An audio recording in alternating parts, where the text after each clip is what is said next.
ఎంపీగా గెలవాలి అనేది చాలా ఛాలెంజింగ్ జాబ్ ఇప్పుడు మీకు. అవునా కదా? అవునండి. మరి ఎట్లా ప్రణాళికలు ఎలా రూపకల్పన చేస్తున్నారు? ఫస్ట్ కాన్స్టిట్యున్సీ మీటింగ్స్ అయిపోయినాయి. ఇంకా డివిజన్ మీటింగ్స్ అన్ని స్టార్ట్ చేయాలి. మహిళల మీటింగ్స్, ఎడ్యుకేటర్స్, అడ్వకేట్స్, డాక్టర్స్, ఇంకా పాస్టర్స్, అట్లా అన్ని ఈ కమ్యూనిటీస్, అన్ని కమ్యూనిటీస్ కూడా అవన్నీ పెట్టబోతున్నాము. ఇప్పుడు నేను వచ్చి 1 వీక్ అయింది అనౌన్స్ అయ్యి.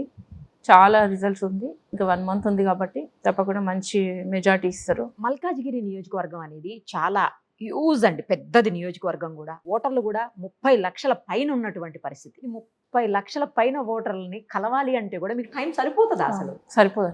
మరి ఎట్లా ప్లాన్ చేస్తున్నారు? అంటే కార్యకర్తలు, లీడర్స్ బాగా కోఆపరేట్ చేస్తున్నారండి. ఓకే, అందరం కోఆర్డినేషన్ తో పోతేనే అవుతుంది అని వాళ్ళు కూడా స్ట్రిక్ట్ గా డిసైడ్ అయినారు కాబట్టి మంచి రిజల్ట్స్ వస్తుంది. ఎందుకంటే కాంగ్రెస్ కార్యకర్తలు చాలా స్ట్రాంగ్ ఉన్నారు. ఇప్పుడు ఎంపీ గెలిపించుకోవాలని వాళ్ళతో కూడా పట్టుదల ఉంది వాళ్ళలో కూడా.